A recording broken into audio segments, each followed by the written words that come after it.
Vox, being the great, totally non-biased news source that they are, released a video in October going over how tax breaks help the rich far more than they do the poor. I'm going to go over their points that they made and prove to you guys why their points are wrong and presented in an extremely biased manner. First, let's look at a few things that Trump and the Republicans don't want to change about the tax code: the charitable deduction and the mortgage interest deduction. Here's how they favor the rich. Let's say Dan makes a $100 donation to his church. He makes about $30,000 a year, roughly the median income for individuals in the US, which puts him in the 15% tax bracket. It means he would save, at most, $15 on his taxes. But let's say Dan's boss, Steve, makes the same donation to his church. Steve makes $500,000 a year, which puts him in the top tax bracket. And the same $100 donation could save Steve $39.60 on his taxes. Dan and Steve give the same amount to their church, but Steve saves more than twice as much. The higher your tax rate, the more the charitable deduction helps you. Vox is getting these numbers by subtracting $100 from each of their income, then taxing that income by each of their tax rates. They then subtracted the before deduction taxes by the after deduction taxes, and that is how they got the 15 number for Dan and the 39 number for Steve. Now, the way Vox chooses to show this at first glance, it seems to be very unfair. Why the hell does Steve get to save more money if they donate the same amount of money to the church? Well, the answer is actually really simple. It is because Steve pays 39.6% in taxes, while Dan only pays 15%.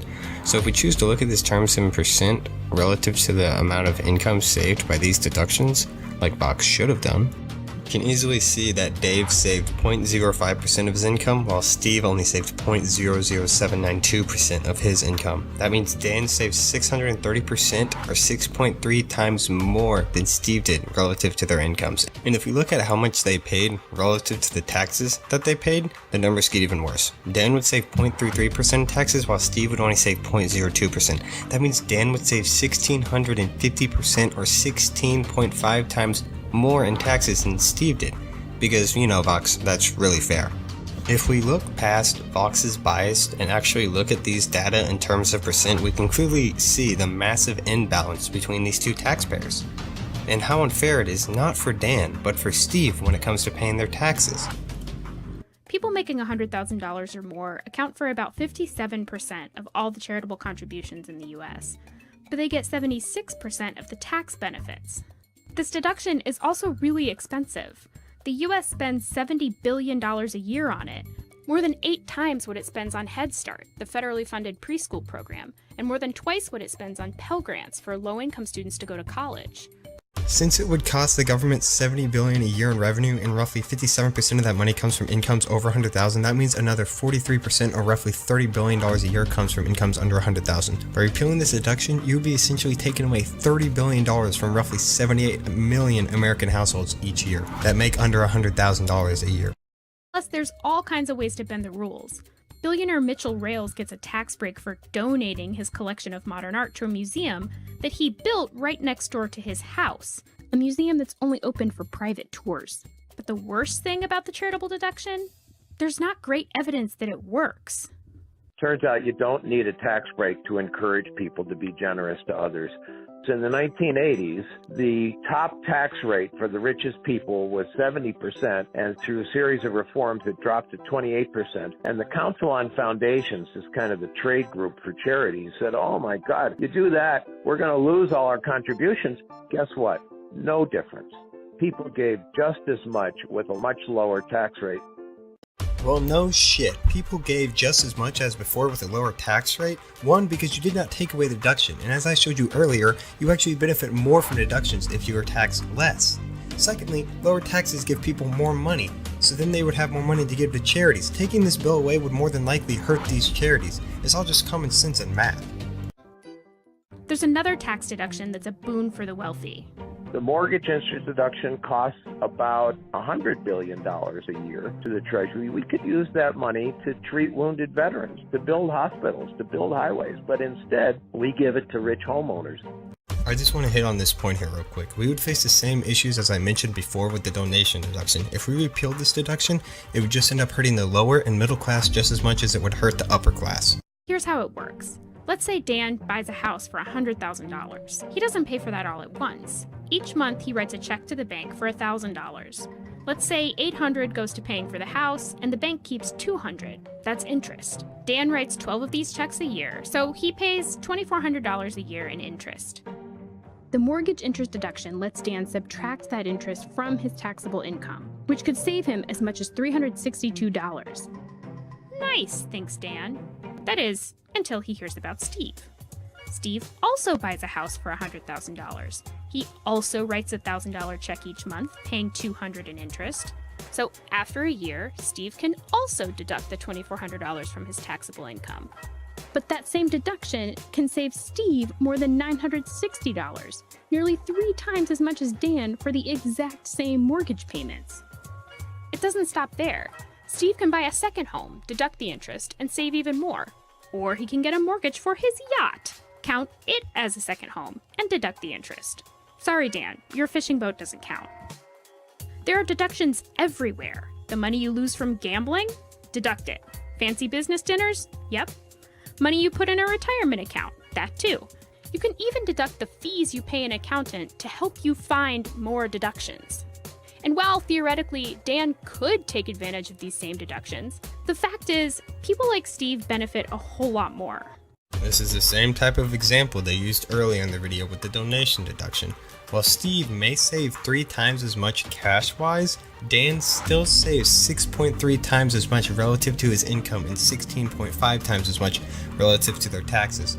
I also want to hit on Vox's point of retirement account deductions. There's literally an IRA called a Roth IRA that you pay no taxes on and qualify for if you make under $135,000 a year, while other IRAs are taxed at the normal rate. People who make about $400,000 a year or more make up about 5% of taxpayers, but they get more than half the benefits from these tax deductions. They also make up over 39% of federal income tax revenue each year, and the top 5% makes up over 59% of that, or roughly $915 billion a year, and that is after all these tax benefits Vox hates so much. Now, there's a third part of the tax code that Trump and the Republicans want to keep, and it's even better for the richest Americans than all of these deductions: the preferred rate for capital gains. Here's how it works. According to the U.S. tax code, there are 2 different kinds of income. Earned income is when you go to work and somebody pays you a salary or a wage, a paycheck. That's earned income. And we have a whole set of income tax rates for that income that go up to 39.6%. This is where Dan and Steve's tax rates come from. Unearned income means guys who trade paper, guys who sell stock or buy commodities and then sell it. Invest in real estate properties and then sell them. That's capital income, and we tax that at a lower rate. Let's say Steve earns $500,000 a year as a surgeon, and Lori earns the same amount as a hedge fund manager. Even though their income is the same, Steve's tax rate is 39.6%, but Lori's tax rate is nearly half that, 23.8%. So Steve ends up with a much higher tax bill. This is why billionaire investor Warren Buffett pays a lower tax rate than his secretary. His money comes from capital gains, while hers comes from a salary.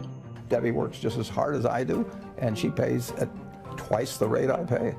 I really love when people who have little to no clue about the stock market or how it actually works want to talk about it. The 23.8% number Vox refers to is the highest capital gains rate. But what they fail to mention is that this rate only applies to hedge fund managers if she holds a position for 1 year. If she chooses to close her position before that, at least 1 year, she is still taxed at the normal rate of up to 39.6%. Reagan thought the same thing. Reagan had been a very high bracket taxpayer. In fact, he paid at the 90% rate in the 1950s. He was a movie star. His accountant kept telling him, well, sign these documents and that'll shift your income from labor to capital income. And Reagan saw that was hokey. Why should that be? Reagan's landmark 1986 tax bill taxed capital income and labor income at the same rate. In theory, some of those loopholes were understandable, but in practice, they sometimes made it possible for millionaires to pay nothing, while a bus driver was paying 10% of his salary, and that's crazy. People said, oh my God, you can't do that, then nobody will invest. Investment will plummet. It didn't. This chart shows the value of the S&P 500, a stock market metric that measures how well big businesses are doing. After Reagan raised the capital gains rate in 1986, businesses continued to prosper. If we are being honest here, the market did see a 24% decrease at the start of 1987, but I would say the main reason the market continued is because taxes were cut from 70% all the way down to 28%, giving people a literal shit ton more money to invest, which pushes prices up. And if you look at the market recently, this is holding true today. Just in the first 3 weeks of the new year, SPY, the ETF that tracks the S&P 500, is up over 5.5% in just 3 weeks' time. That would be about 95% a year if it continued at this rate. Reagan's successors, George H.W. Bush and Bill Clinton, also raised taxes on the wealthiest Americans.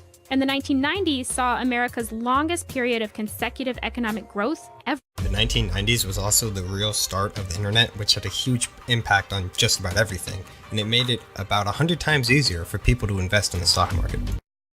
But the changes that Donald Trump and Republicans in Congress want to make to the tax code look very different. While the Trump and GOP plans get rid of some deductions, neither gets rid of the charitable contribution or mortgage interest deductions. Both plans would lower taxes on capital income for people like Lori, the hedge fund manager. And both plans would reduce the number of tax brackets from 7 to 3 and cut the top tax rate, which would mean big tax savings for someone like Steve and minimal savings for working and middle-class people like Dan. Rather than working to reduce the growing gap between the richest Americans and everyone else, these new tax plans would make that gap even wider.